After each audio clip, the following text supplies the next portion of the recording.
My name is Mazhar. I belong from Gujranwala city. I am graduated from Sargodha University and received my graduation degree in first VN. I am graduate and due to not getting a job, I am forced to do job of sweeper. Stenography भी आती है जी stenography मुझे आती है कि हर मुश्किल के बाद आसानी है। तलीम से तो मुतमिन हूँ लेकिन इस सिस्टम से मैडम मायूस है हम। फर्स्ट डिग्री है मेरी, मैडम सारी तलीमी स्नाद है, आप देख सकती हैं, चेक कर सकती हैं। अच्छे ग्रेड्स के साथ तमाम डिग्रीज इनके पास मौजूद हैं। मैं तो ग्रेजुएशन की है, मैं इसके अलावा सोच रहा हूँ कि मैं आगे एमए में भी वो अप्लाई कर। अस्सलाम वालेकुम नाज़रीन, इस टाइम मैं मौजूद हूँ लाहौर के इलाका लिबर्टी में, जहाँ पर एक नौजवान झाड़ू देता दिखाई दे रहा है। कहने को तो ये एक सफाई वाला है, लेकिन इसके दिल और इसके दिमाग के अंदर क्या चल रहा है, हर वक्त किस परेशानी का शिकार है।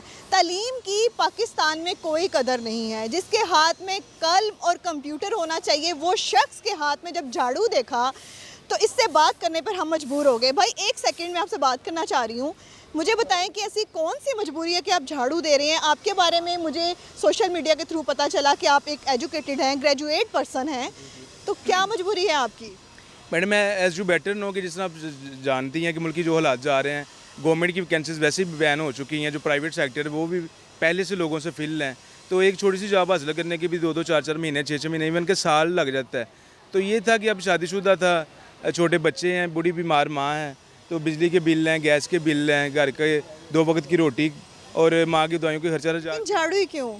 आपने कहीं और नौकरी क्यों नहीं की ऑफिस में? आपको बता तो रहा हूँ कि ये जिस तरह के पाकिस्तान के हालात चल रहे हैं, ये बड़ा एक टफ सी सिचुएशन है कि गवर्नमेंट वैकेंसीज वैसे ही बैन कर दी हैं और जो प्राइवेट सेक्टर्स की वैकेंसीज हैं वो पहले लोगों से फिल हैं, और अगर वो आती हैं गवर्नमेंट वैकेंसीज तो बहुत सी लिमिटेड सी होती हैं, उन लोगों को मिलती हैं। आपको पता ही है कि जिनकी स्ट्रॉन्ग रिकमेंडेशन होती है या जिनके पास पैसा होता है। बाकी जो हम गरीब लोग हैं, यहाँ तो हमारे पास ऊपर झाड़ू हाथ में आ जाता है, तो यहाँ हम चिंगची चलाना शुरू कर देते हैं या किसी अच्छे से होटल में कोई वेटरिंग का काम शुरू कर देते हैं। आर यू श्योर कि आपके पास डिग्रीज हैं? जी मैडम, मेरे पास डिग्री। सोशल मीडिया पे आपको तनकीद का निशाना बनाया जा रहा है कि इसके पास डिग्रीज नहीं है, सिर्फ ये पब्लिक को दिखाने के लिए ये नौजवान ये हरकत कर रहा है। क्या वाकई आपके पास डिग्रीज हैं? मैडम मेरे पास डिग्री है, मैं आपको दिखा सकता हूँ। मेरे पास ओरिजिनल डिग्री है, मेरी 16 साल तलीम है, जो कि अब हाक में हाक हो चुकी है। वो मेरे माँ बाप के ख्वाब हैं, मेरे ख्वाब हैं, मैं आपको दिखा सकता हूँ और लाइव आपको दिखा सकता हूँ। मेरे पास पड़ी हैं। पास क्यों रखी हैं आप? ज़ाहिर मैडम इसलिए रखी हैं कि कोई इंटरव्यू की कॉल आ सकती है कहीं से, कि मैं कहीं इतने मायूस हैं कि मतलब सफाई करते हुए, मतलब उनका कहना है कि मैंने डिग्रीज अपने पास रखी हुई हैं, सफाई करते हुए भी इस हालात में भी वो अपने डॉक्यूमेंट्स अपने साथ रख रहे हैं कि शायद कहीं से मुझे इंटरव्यू की कॉल आ जाए तो मैं किसी अच्छी जॉब पे चला जाऊँ। अच्छा मुझे ये बताएं कि वाकई ही आप किस तरह एक्सप्लेन करेंगे, आप एक्सप्लेन करें कि आप एजुकेटेड हैं। डिग्रीज कौन देखता है? वे ऑफ टॉकिंग बताती है कि आप एजुकेटेड हैं। डिग्री से बात होती है, जब आपके पास कोई सर्टिफिकेट होता है फिर ही बंदा पता चलता है ना कि डिग्री से कि बंदा पढ़ा लिखा है या नहीं पढ़ा लिखा। Explain yourself in 50 words. Oh, no problem, madam. I can explain myself. My name is Mazhar. I belong from Gujranwala city. I am graduated from Sargodha University and received my graduation degree in first VN.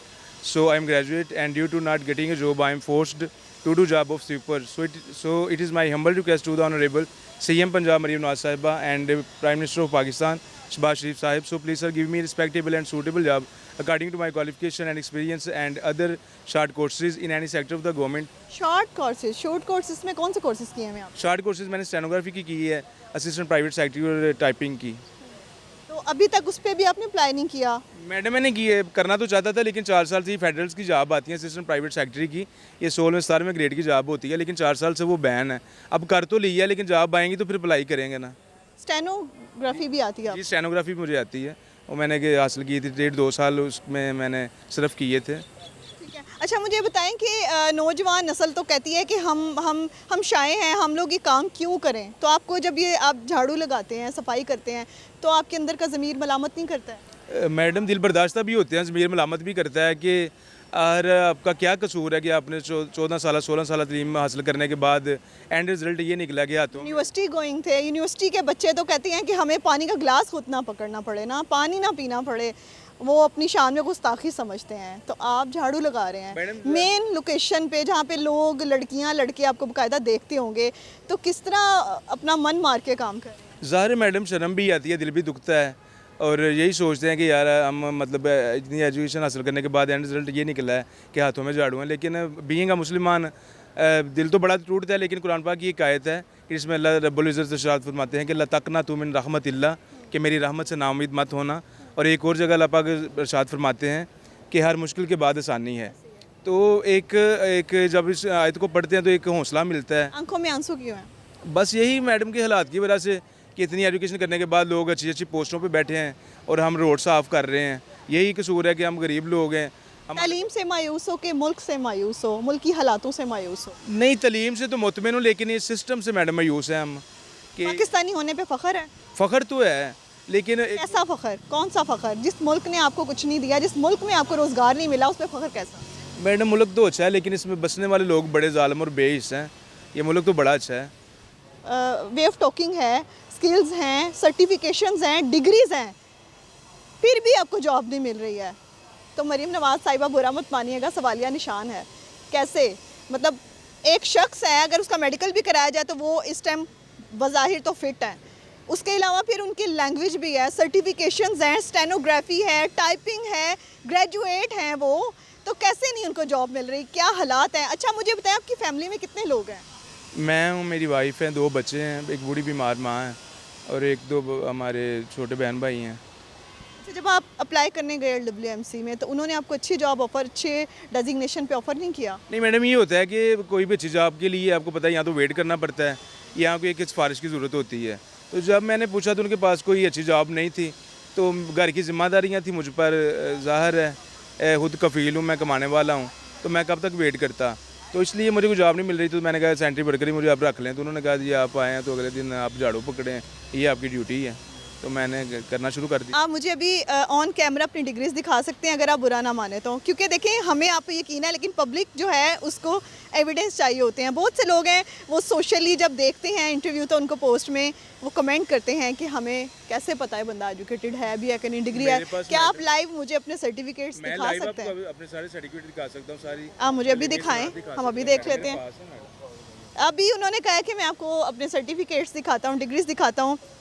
ज़मीर मुतमईन नहीं होगा इनका, काम तो वो कर रहे हैं, मेहनत कर रहे हैं, रोज़गार जो है बच्चों की को पालने के लिए ज़रूरी होता है, लेकिन उनका मन मर चुका है।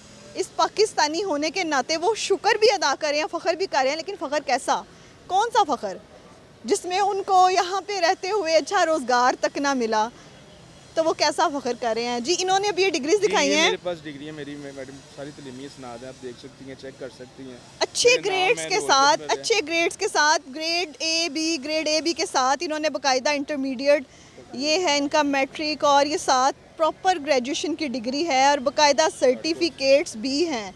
ये बाकी मेरे कैमरा मैन अगर दिखाते चले जाएं, बाकायदा इन्होंने इंटरमीडिएट बोर्ड, ये तमाम डिग्रीज इनके पास मौजूद हैं। जो सोशल मीडिया पर इनको तनकीद का निशाना बना रहे हैं उनके लिए ये जवाब बहुत अच्छे से उनको मिल गया कि वो शख्स जो है वो ड्रामा नहीं कर रहा है, बाकायदा तौर पे वो मजबूर इंसान है जो अपने घर का चूल्हा जलाने के लिए झाड़ू फेरने पर मजबूर है।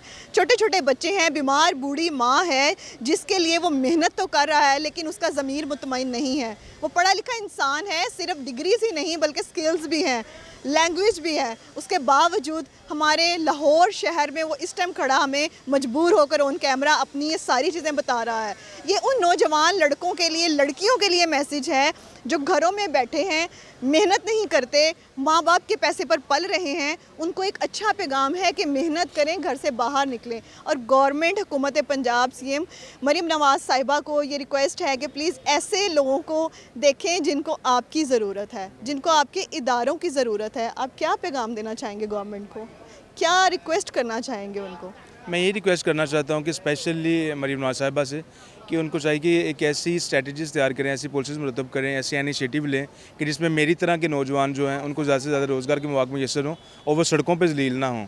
अपने बच्चों के लिए क्या मैसेज बना रहे हैं, क्या स्टोरी छोड़ के जाएंगे? बच्चे क्या सोचते होंगे? पूछते नहीं हैं पापा आप क्या काम करते हैं, आप तो पढ़े लिखे हैं, अच्छी स्किल्स हैं, बोलते भी अच्छे हैं, सवाल नहीं करते? अभी बच्चे छोटे हैं, कोई 2 साल के हैं, अभी उनको नहीं शऊर नहीं है। फैमिली में कोई आपसे पूछता हो? ज़ाहिर फैमिली में भी बड़े बड़े से मेंबर हैं जो पूछते हैं, मेरे रिलेटिव्स पूछते हैं, दोस्त आप पूछते हैं कि यार आपने इतनी एजुकेशन हासिल की है और इतनी एजुकेशन हासिल करने के बाद आप सड़कों पे रोड्स पे वो झाड़ू कशी का काम कर रहे हैं। तो मैं कहता हूँ कि नहीं यार, पूरी उम्मीद होना चाहिए। हम मुसलमान हैं, हालात बदलते हुए देर नहीं लगती। अल्लाह पाक कभी भी हमारी जो है वो किस्मत बदल सकता है।